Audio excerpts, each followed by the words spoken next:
इस न्यूज के प्रायोजक है omega study centre, Mirzapur, Darbhanga. 12 जुलाई को मुजफ्फरपुर में होने जा रहे बिहार प्रदेश पंच सरपंच संघ की एक दिवसीय धरना में भाग लेने के लिए बिहार प्रदेश पंच सरपंच संघ दरभंगा के जिलाध्यक्ष के नेतृत्व में एक बैठक का आयोजन किया गया।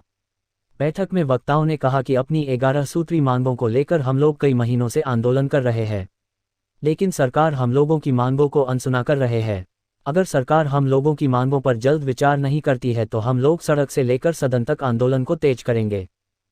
हम लोग का जो पूर्व में 11 नवंबर 2022 में बापू सभागार में सरकार से जो मांग पत्र, सरकार को जो हम लोग 11 सूत्री मांग को लेकर के मांग पत्र सौंपे थे, और फिर उस बैठक के बाद 27 मार्च को मुख्यमंत्री का घेराव करके और फिर पुनः अग्रसारित करवाए थे उस 11 सूत्री मांग पत्र, जिस मांग को लेकर हम लोग वहाँ विशाल धरना प्रदर्शन किए।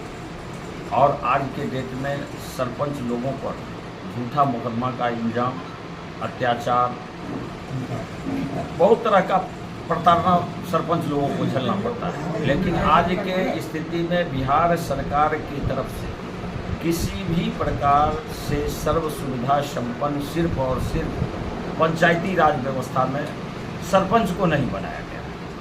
वहाँ मुखिया की अलग विषय है, पंचायत समिति की अलग विषय है, लेकिन सबसे कमजोर यदि पंचायती राज व्यवस्था में देखा जाए तो सिर्फ और सिर्फ सरपंच, पंच और उप सरपंच। इनके लिए सरकार की कहीं दूर दूर तक दूरगामी किसी भी प्रकार की अच्छी सोच है ही नहीं। इसलिए जो एक आज के डेट में एक बधुआ मजदूर भी कार्य करने के लिए खेत में जाता है तो उसको भी 250 से 300 रुपया चाहिए, लेकिन आज सिर्फ और सिर्फ सरपंच को क्या दिया जा रहा है तो 83 रुपया, 83 पैसा, 84 पैसा दिया जा रहा है। एक रोज का उसका भत्ता, उसको मासिक भत्ता कहा जाए, वो उस रूप में प्राप्त होता है, वो भी समय नहीं प्राप्त होता है।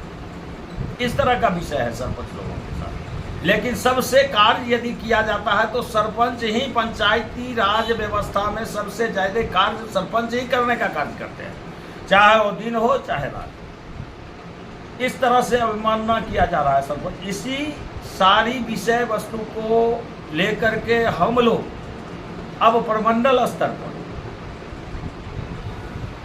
प्रत्येक नवो प्रमंडल में, बिहार के नवो प्रमंडल में, और सबसे पहले मुजफ्फरपुर प्रमंडल जो है वहाँ से हम लोग का कार्यक्रम शुरू होने के लिए जा रहा है।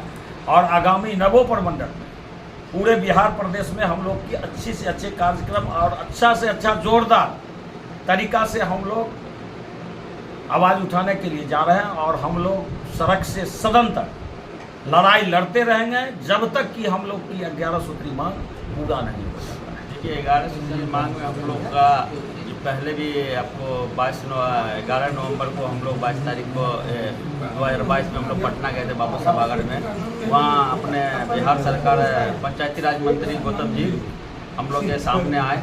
हम लोग 11 सूत्री मांग उनके सामने पेश किए। वो बोले ठीक है, हम लोग 3 महीना के अंदर 90 दिन के अंदर में आपकी मांग का, जो इसमें 6 से 7 मांग है जल्दी करेंगे इसमें, और 2-4 मांग है उसका फिर हम लोग सरकार के पास डालेंगे। आज लगभग 1 साल होने जा रहा है, 8 महीना, 7 महीना, 9 महीना तो हो ही रहा है। इसमें क्या हुआ, हमारी कोई मांग अभी तक पूरी नहीं हुई। और उसके बाद जो हम लोग में जो अभी मांग हम लोग का था कि हमारे जो सरपंच प्रतिनिधि जो 24 घंटा जनता का सेवा करता है, 24 घंटा, एक किसी के सर में रात में झगड़ा भी हुआ तो सरपंच साहब के पास जाइए, कहीं नहीं जाइए। और थाना भी हम लोग को भेजता, हमारे पास ही भेजता। जब हम लोग थाना को कुछ बोलते हैं तो हम लोग की बात नहीं सुनता। अभी हाल ही में हमारे यहाँ हमारे सरपंच संघ मुजफ्फरपुर के साथ ये घटना घटी है। एक गरीब परिवार के घर में पुलिस प्रशासन घुस के मारपीट कर रहा था। हमारे सरपंच अध्यक्ष वहाँ गए, उसको बोलने के लिए उसको झूठा मुकदमा में उसको फंसा दिया, जेल भेज दिया गया। इसीलिए हम लोग भी सरकार के मांग में हम लोग का ये भी था कि झूठा मुकदमा जो सरपंच साहब है उसको हटाया जाए। दूसरा मांग था कि हम लोग को हथकड़ी दिया जाए, जो कोई भी मुजरिम हो उसके लिए बहुत सारा मांग, 11 मांग है। हम लोग उस पर ये करना चाहिए, इसलिए हम लोग का 12 तारीख को हम लोग का महाधरना प्रदर्शन मुजफ्फरपुर में है। हम सरपंचों का बिहार सरकार बौना बना करके रखती है। हम सरपंचों का कोई अधिकार नहीं, जबकि काम करने के लिए हम 24 घंटा काम करते हैं। 23 घंटा 22 घंटा नहीं सर, हम 24 घंटा उनका काम करते हैं, लेकिन सम्मान के रूप में कुछ नहीं। अगर कोई फैसला दिए सही और सही फैसला देते हैं हम लोग, गलत फैसला तो देते नहीं है। उसमें भी कहीं प्रशासन को जानकारी मिल गई, झूठ के मुकदमा में फंसा देना, कहीं कुछ में नाम दे देना, यानी प्रशासन के तरफ से भी हम लोगों का कोई रिस्पेक्ट नहीं मिल रहा है।